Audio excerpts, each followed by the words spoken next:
Hai semua, kalian tahu kan Posyandu? Itu loh singkatan dari Pos Pelayanan Terpadu. Posyandu itu bukan biasanya sih, kebanyakan ada di desa sebagai pusat kegiatan masyarakat dalam upaya pelayanan kesehatan dan keluarga berencana. Di desaku sendiri, Desa Kebutuh, Kecamatan Bukateja, Kabupaten Purbalingga, Jawa Tengah, ada 5 titik posyandu yang tersebar di setiap dusun. Nah, berdasarkan survei yang udah aku lakuin sama tim, ternyata petugas posyandu masih melakukan pengadministrasian secara manual loh. Terus kebanyakan dari mereka bilang kalau ternyata mereka sering mengalami kehilangan berkas lah, dokumennya rusak lah, sampai tulisan yang ada di kertas itu sulit buat dibaca. Kebayangkan, gimana kalau data yang harus diinputin banyak? Pusing gak tuh ibu-ibu petugasnya?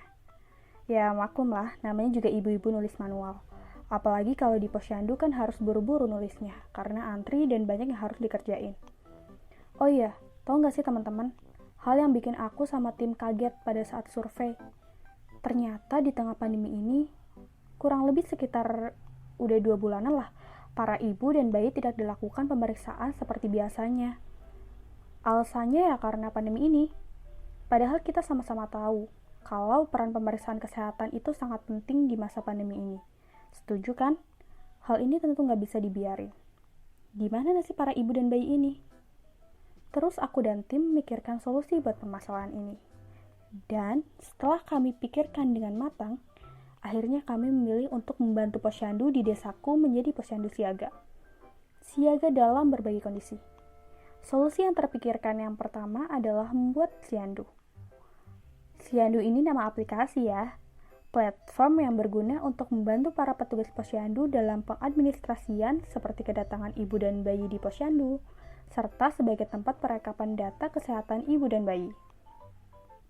Yang kedua ada Posyaling, yaitu kegiatan posyandu keliling yang dilakukan oleh petugas posyandu agar posyandu dapat tetap dilakukan di masa pandemi, sehingga kesehatan ibu dan bayi dapat tetap terpantau. Oh iya, sedikit cerita nih.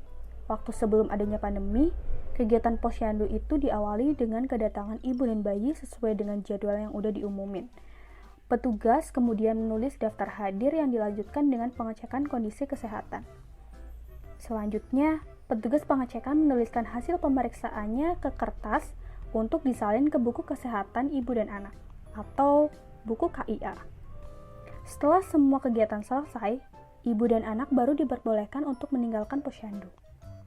Sedangkan petugas posyandu masih harus melakukan perekapan, daftar hadir, dan hasil pengecekan dari setiap ibu dan anak yang datang untuk dijadikan laporan bulanan yang akan diserahkan kepada Dinas Kesehatan setempat.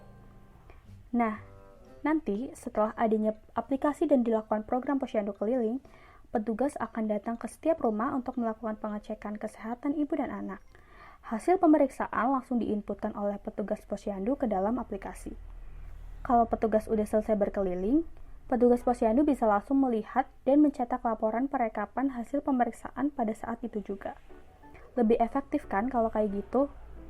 For your information, kalau pandemi udah berakhir, semua alat yang digunain buat posyaling nanti bakal direlokasiin ke beberapa titik posyandu yang lebih membutuhkan tentunya, dengan nama Booth Baby Daily X Innovillage.